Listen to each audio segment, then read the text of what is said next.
I have decided to start a video series where I talk about the events of the kingdom story from Seikyou's rebellion onwards, and with this video I'll begin with the first major arc, and without further ado, let's begin. The story begins with Shin and Hyo, two slaves who have dreams of becoming the greatest generals under the heavens, training their swordsmanship skills so that they can take to the battlefield and make their names echo throughout all of China. Hyo is approached by the king's closest retainer, Shogun-kun, with an offer to make him a palace official, which takes Hyo by surprise and tries to argue for a position for Shin as well, but that is immediately declined. Then after some intense time of thought, Hyo moves to the royal palace to begin his work. There's a troubling rumor going on within the royal palace where the king's younger brother Seikyou and Chancellor Ketsu plotting to overthrow the young king who has no power within the royal palace after one of his close retainers, Ryofui, used to subjugate a Wei invasion. Hyo is severely wounded in this power struggle and returns back home and gives Shin two final requests as he has little time of life left. The first is to complete the mission that he has been given by the king, and the other is for Shin to remember him and keep him in his heart as he continues on his path to become the greatest general ever. Shin accepts Hyo's final requests and continues the mission where he goes to the place marked on the map that Hyo gave him and meets the young King Sei. Before Shin can process anything, they are attacked by an assassin who has been on Hyo's trail trying to take the king's head. Shin, face to face with the killer of his friend, fights and overwhelms the assassin and almost avenges his friend, but then feels pity at the last minute where King Sei steps in and delivers the final blow to his pursuer. Back in the royal palace, Chancellor Ketsu summons a small army to attack all the possible hiding spots for the king, which leaves Shin and Sei cornered in the place where they are at the riverbank. And then they have a fateful encounter with who offers them a path through the mountains and try to escape from Ketsu's faction.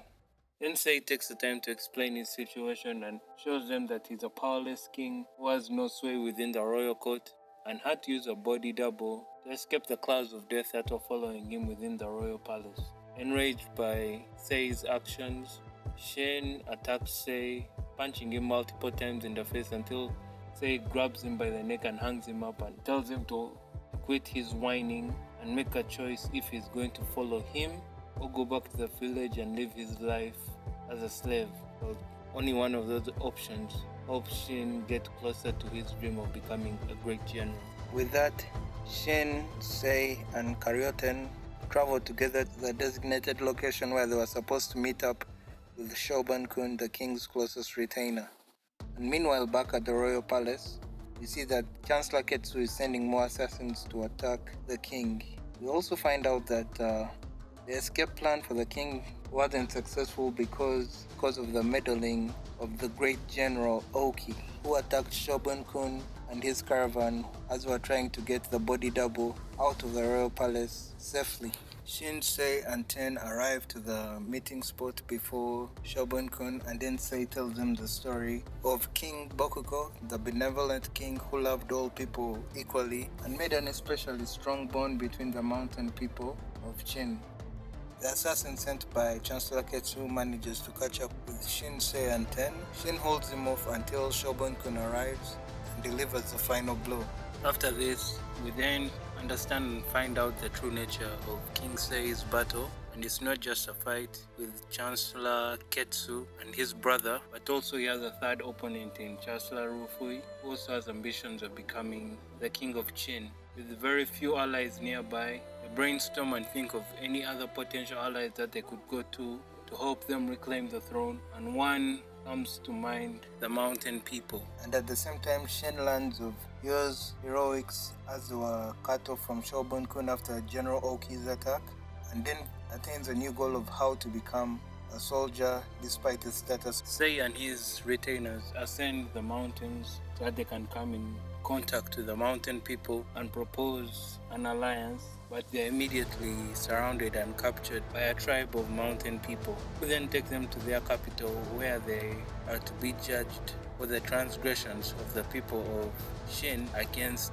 their fellow tribesmen. After King Boko's passing, the mountain people were mistreated by the people of Shin when they came down from the mountains to interact with the plainsmen, and this brewed some resentment among members of the mountain tribe, which is the sole reason as to why they brought Sei. Sei then apologizes for the actions of the people of Chin and their transgressions against the mountain people. Sei then continues to explain the reasons why such transgressions occur in the first place. It's due to the division between mountain folk and plain folk that such things occur, and Sei has the ambition of unifying all people in China and being their one and only king, which prevent tragedies like what happened to the mountain folk from happening all over again and continue to remain in a time of peace. And Shin also further adds on to this point that if the mountain folk truly cared about the wishes of their ancestors, they wouldn't be focused on the resentment they had, but rather the dreams that they had of living on the plain. And with this, Yotanwa is convinced to ally herself with King Elsei, and then he sent the mountains to go and reclaim King Sei's throne as the one true king of Shin. We then shift our attention to the royal palace, where Chancellor Ketsu and Seikyou are now shifting their attention from capturing and killing Sei to preparing for the imminent battle that they will have with Chancellor Rufui, who will accuse them for their unlawful usurpation of the throne from the young king Sei. Chancellor Ketsu tries to find the royal seal so that he can easily manage to amass a strong and large army of 400,000 or greater to combat the 200,000 soldiers of Chancellor Rufui, but the royal seal was lost, and Chancellor Ketsu finds himself in a position where he's stuck with only 80,000 soldiers, which is nowhere near enough to defend the royal capital from Chancellor Ruifui's imminent attack. So the 3,000 soldiers of the alliance of the mountain tribe and King Sei seem like favorable numbers for the king to scheme and attack the royal palace against Chancellor Ketsu's 80,000 soldiers who are being reserved for the incoming assault from Chancellor Ryufui. Sei and his people then form an elaborate plan of disguising themselves as the mountain tribe and feigning an alliance with Chancellor Ketsu so that they can get into the royal palace and attack unnoticed. On the day of the plan, all 3,000 of the allied soldiers managed to make their way into the royal capital, but only 50 soldiers make it into the inner court towards the royal palace, and this is where the battle to take back the royal palace begins in earnest, with King Sei delivering the first blow. 10 of the 50 soldiers that managed to get into the inner sanctum of the capital divert and attack the royal palace, while the king remains at the gate holding off 100 soldiers of Chancellor Ketsu's men. The detached force of 10 soldiers led by Bajio, Heki, and Shin, intercepted by Chancellor Ketsu's chief assassin, Saji, as they clash in the corridor right before assaulting the throne room.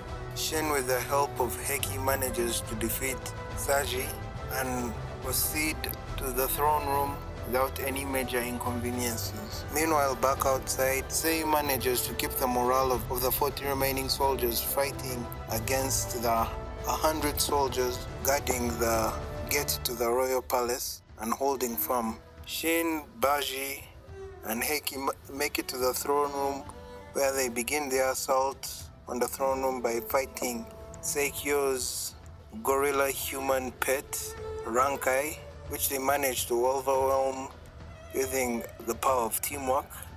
And then later on, General Oki's lieutenant, To, makes his way to the throne room and prevents anyone from escaping, giving the mountain people a chance to kill Chancellor Ketsu and parade his head, demoralizing all the enemy soldiers, marking the beginning of the end of Chancellor Ketsu and Seikyou's rebellion.